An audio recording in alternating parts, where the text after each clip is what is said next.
The DEA badge in his satchel meant nothing. His federal credentials meant nothing. Here in the sterile, sun-bleached lobby of Chicago's Sterling Commerce Center, Elias was just another problem to be dealt with. And he knew exactly why. It was 11:15 on a Tuesday morning. Elias moved with the quiet economy of a man who understands his environment. He wore dark slacks and a fitted polo shirt, a leather messenger bag slung over his shoulder. His posture was straight, his gaze focused. He gave a brief professional nod to the security guard at the main desk. The guard stared right through him. Elias found a spot against a far wall, pulling out his phone. He had an earpiece in, and as he scrolled through a document, he murmured a few words too low to be overheard. To any reasonable person, he was a man waiting for a meeting, but reason had already left the building. Behind the gleaming Omnicore Analytics reception desk, Ashley Peterson's eyes narrowed. She nudged her coworker. "Look at this guy," she whispered, her voice tight with suspicion. "Who does he think he is, just lurking over there?" Her colleague glanced up, shrugged, and turned back to her monitor. Undeterred, Ashley watched Elias. The way he stood apart, the dark clothes, the low murmuring into the earpiece. It all twisted into something sinister in her mind. She didn't consider asking if he needed help. Instead, her hand went to the phone. "Security," she said, her voice a little too loud. "There's a man in the lobby. He's acting suspicious.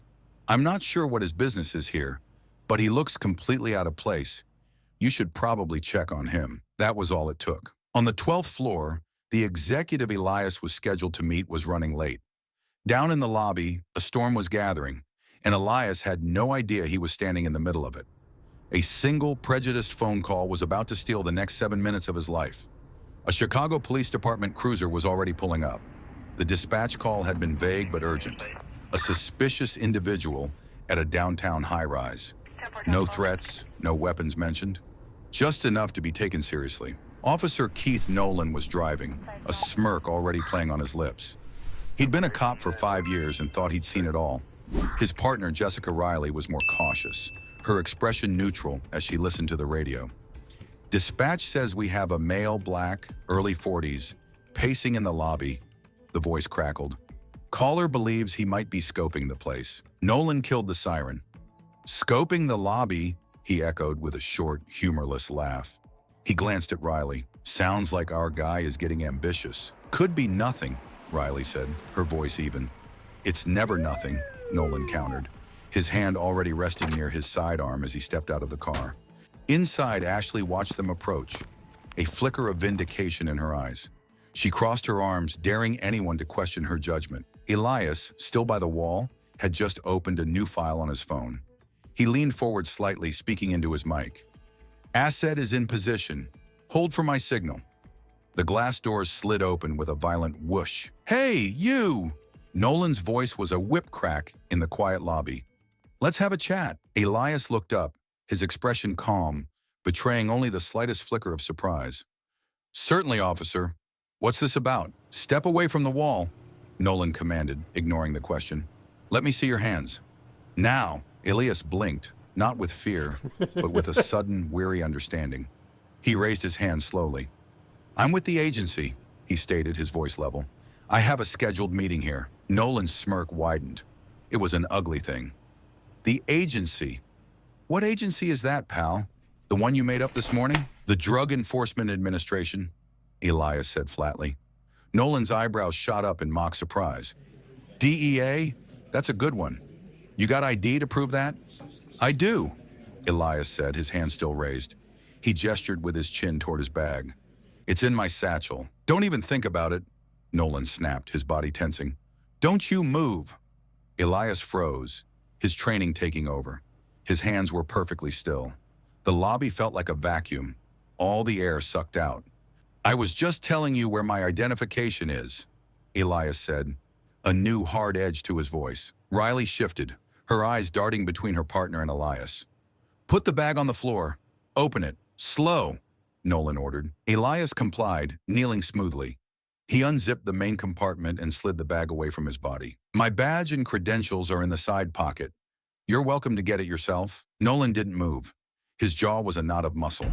He just stared, as if waiting for a lie to physically manifest in the air between them. My appointment is with Omnicore Analytics, Elias said, breaking the silence. It's a federal matter. You can call Special Agent in Charge Evelyn Reed at the Chicago field office to confirm. No call was made. Riley glanced at the reception desk, at the woman who'd made the call, but Ashley offered nothing. She just watched. Nolan's patience finally broke. On the floor, he barked, his voice sharp with authority. Now, palms flat where I can see them. Elias slowly lowered himself to the cold marble, his eyes locked on Nolan. He lay face down, the polished stone chilling his cheek. He breathed evenly, his gaze missing nothing. Not the officer's aggressive stance, not the way his partner hesitated, not the silent, satisfied smirk on the receptionist's face. Upstairs, an elevator chimed, its doors beginning to slide open. The person stepping out was about to change everything. Over by the main desk, Ashley Peterson's smug satisfaction was beginning to curdle into anxiety. This was more than she'd bargained for. Her eyes darted from the man on the floor to the aggressive cop and back again. She said nothing. Officer Nolan stood his ground, feet planted wide, radiating an authority he clearly felt he owned. "Are you armed?" he demanded, his voice sharp. From the floor, Elias's reply was steady and clear. "Yes, DEA issued Glock 19, concealed, left hip. It's authorized." He added, "My credentials are in the side compartment of my satchel." Nolan didn't move. He didn't step closer to the bag. He just stared, a contemptuous look on his face, as if daring the facts to contradict the story he'd already written in his head. His partner, Officer Riley, finally broke the stalemate. She edged toward the leather satchel. Elias saw her. "Left side zipper," he said, his voice calm. "You'll find a metal ID holder. Senior Field Agent Elias Vance. Badge number 7219. Riley knelt, unzipped the pocket, and carefully retrieved the holder. She flipped it open, and there it was. The official Drug Enforcement Administration shield gleamed under the lobby lights. The photo ID was an exact match. The credentials were all there, perfectly in order, undeniably genuine. She looked from the ID to the man on the floor, then stood up, turning to her partner. "Keith," she said, her voice low but firm, "it's real. He's DEA." Nolan didn't even flinch. "I'll be the judge of that," he snapped, his pride stung. "We still run it through dispatch." He had pushed this far. Backing down now in front of the receptionist and his partner was not an option. The air grew thick with his arrogance. Just as Riley opened her mouth to argue, a soft chime echoed through the tense lobby. The elevator doors directly behind the officers slid open with a quiet whoosh. Out stepped Special Agent in Charge Evelyn Reed. She was the picture of federal authority in a charcoal pantsuit, her gaze sharp and analytical. She was holding a file folder and looked like she was heading to a board meeting, not a crime scene. But the scene stopped her cold. She took in every detail in a single sweeping glance. Her agent on the floor, 2 CPD officers over him, one looking uncertain, the other hostile.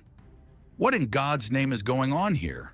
Her voice wasn't a shout, but it cut through the silence with the force of a gunshot. Every head snapped in her direction. Elias didn't so much as turn his head. "Morning, Evelyn." Reed's eyes narrowed to slits. She strode toward them, her steps purposeful and loud on the marble floor.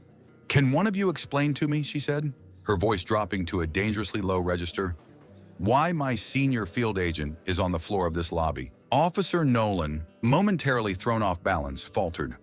"Ma'am, we had a call. A suspicious individual."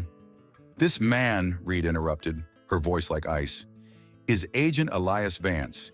He is here under my direct command. You are holding his federal credentials. So I will ask you one more time.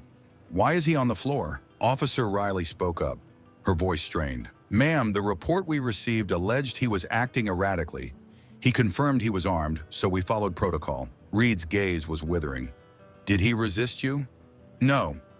"Did he threaten anyone?" "No." "So you saw a black man with an earpiece, and your protocol was to throw him on the ground?" She looked directly at Nolan, whose face had gone white.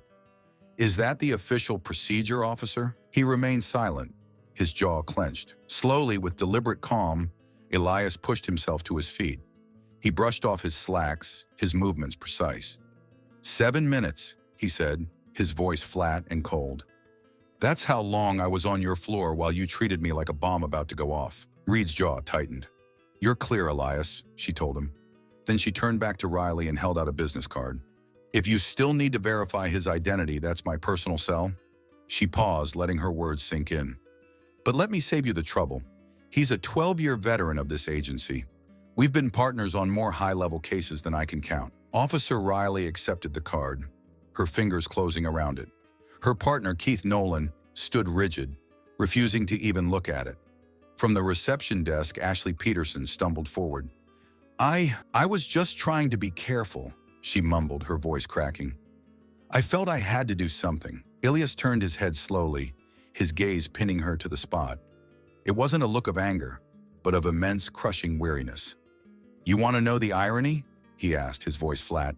"I was standing right next to the building directory." He gestured with his chin.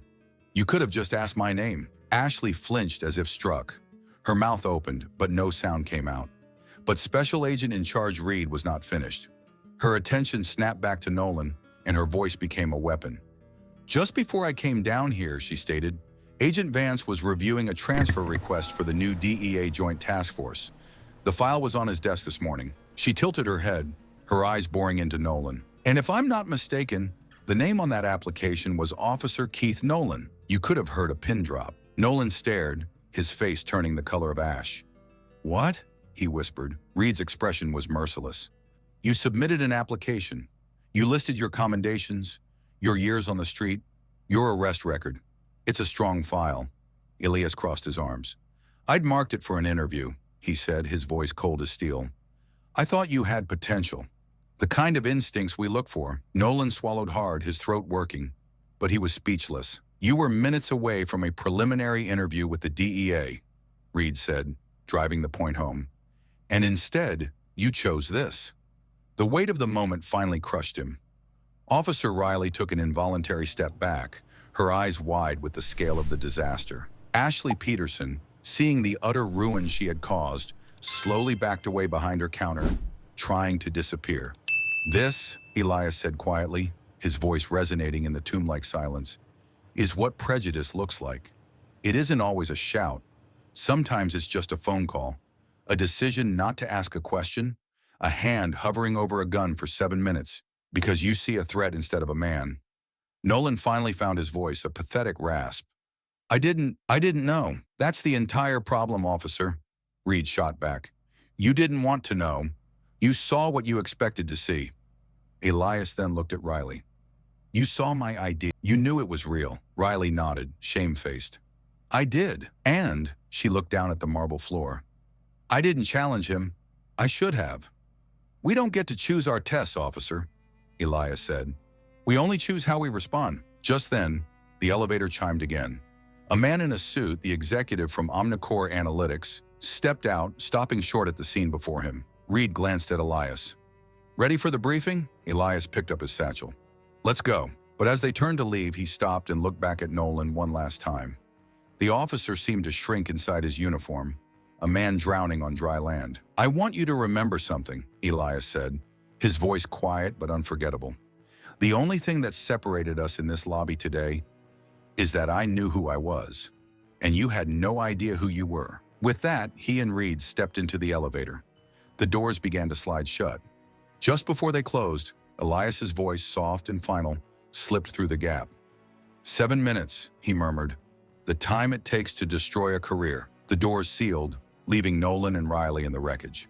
3 hours later, Officer Keith Nolan sat in a small, windowless office at the 18th District Precinct. The air was stale. Across the metal desk sat his captain, a grim-faced man named Doherty, and a detective from Internal Affairs. Special Agent in Charge. Evelyn Reed sat in a chair against the wall, a silent, imposing observer. On the desk between them lay a thin file. Doherty pushed it forward. "Officer Riley has given a full and complete statement about the incident at the Sterling Commerce Center," the captain said, his voice heavy with disappointment. Her statement, corroborated by building security footage and Agent Vance's own report, paints a very clear picture. The IAD detective took over. "The picture is of an officer initiating a hostile confrontation without cause, ignoring verified federal credentials, and illegally detaining a federal agent in the performance of his duties. That's before we get to filing a false report by omitting key facts. Nolan stared at his hands. I was following procedure for a suspicious person. No, Reed spoke for the first time, her voice cutting him off. You were on a power trip, and it's over. Captain Doherty sighed. The U.S. Attorney's Office is prepared to file federal charges. Deprivation of rights under color of law. That carries a significant prison sentence, Nolan. He paused. However, given your prior record, they are willing to forego prosecution on one condition. He slid a pen and a single sheet of paper across the desk. It was a resignation form. You resign, effective immediately. You turn in your badge and your service weapon, and you walk out of here. You will never work in law enforcement in this state again. That is the deal. Nolan looked up, his eyes pleading. Captain, there's nothing to discuss, Doherty said, his voice final. This is the only way out that doesn't end with you in a federal prison. Sign it. For a long moment, Nolan just sat there. The silence was broken only by the buzz of the fluorescent lights above. Finally, with a trembling hand, he picked up the pen. He signed his name. The ink, a black scar on the page. The IAD detective stood up. Your weapon and your shield, officer. Nolan's movements were stiff, robotic. He unholstered his Glock 19 and placed it on the desk. Then he reached up and unclipped the badge from his uniform. He held it for a second, the metal suddenly feeling impossibly heavy. He set it down next to the gun. It was over. The authority, the power, the career, all of it, gone in an instant. Stripped away, leaving only the bitter taste of his own arrogance.